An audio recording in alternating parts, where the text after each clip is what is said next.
Et bonjour, jour 5.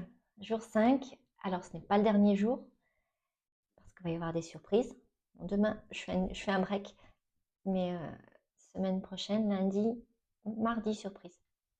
En tout cas, il va y avoir des surprises. Et des vidéos inédites sur YouTube, mais je vous l'annoncerai sur Facebook. Cinquième jour, revenir à une écoute plus juste de votre animal. Que signifie écouter vraiment son animal? Selon moi, pour écouter vraiment son animal, c'est faire taire le bruit intérieur. Donc, se taire intérieurement. Écouter un animal, en effet, ça va pas être juste lui, ça ne va pas être lui prêter nos émotions. Ça ne va pas interpréter à partir de nos peurs. Ça ne va pas être chercher à comprendre avec le mental.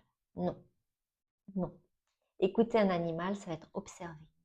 Ça va être ralentir, se poser, ressentir avec le cœur, avec le ventre. Accueillir sans projeter. En fait, tout simplement, quand l'humain s'apaise, l'animal n'a plus besoin de compenser. Et c'est là que la relation devient vraiment plus simple, plus fluide et même plus vraie. Alors, si vous sentez que votre animal porte quelque chose qui ne lui appartient pas, si vous avez l'impression de ne plus savoir ce qui lui appartient, ce qui ne lui appartient pas, ou bien encore, si vous souhaitez apprendre à écouter autrement votre animal, je dirais que la communication animale est là. Elle peut être en effet un chemin de réajustement profond. Et se former, c'est aussi apprendre à écouter sans projeter, soit pour soi, soit pour les autres.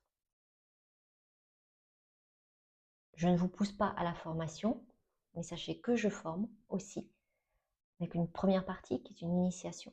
Donc ça peut être tout à fait intéressant de partir là-dessus au départ. Je vais vous donner un petit exemple que je cherche rapidement. Un exemple d'une personne justement qui s'est réajustée, on va dire. C'est tout simplement un réajustement qui va entraîner un apaisement. C'était une humaine qui m'avait dit je ne sais plus ce qui lui appartient, mon animal, de ce qui ne lui appartient pas. Et c'est juste qu'à un moment donné, on se pose cette question. Et après une communication animale avec son animal, son chien, en fait, elle a compris que son chien allait bien. Et que, en fait, il s'adaptait en permanence à son état émotionnel. Et là, elle a commencé à se recentrer sur elle-même, à poser ses émotions ailleurs. Et le chien, du coup, s'est apaisé. Il avait beaucoup moins à porter. Et le travail n'a pas été directement sur lui, mais pour le coup. Donc la com a révélé ça, mais il y a eu un travail sur la personne.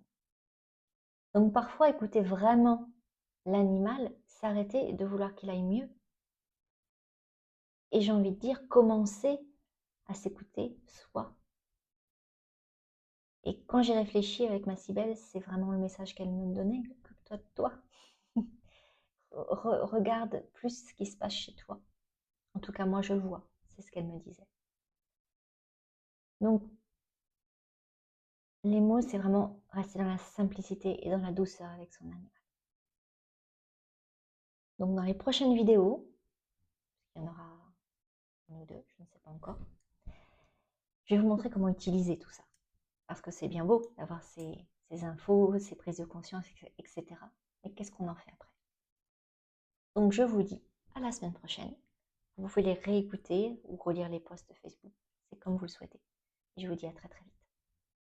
N'oubliez pas de vous abonner.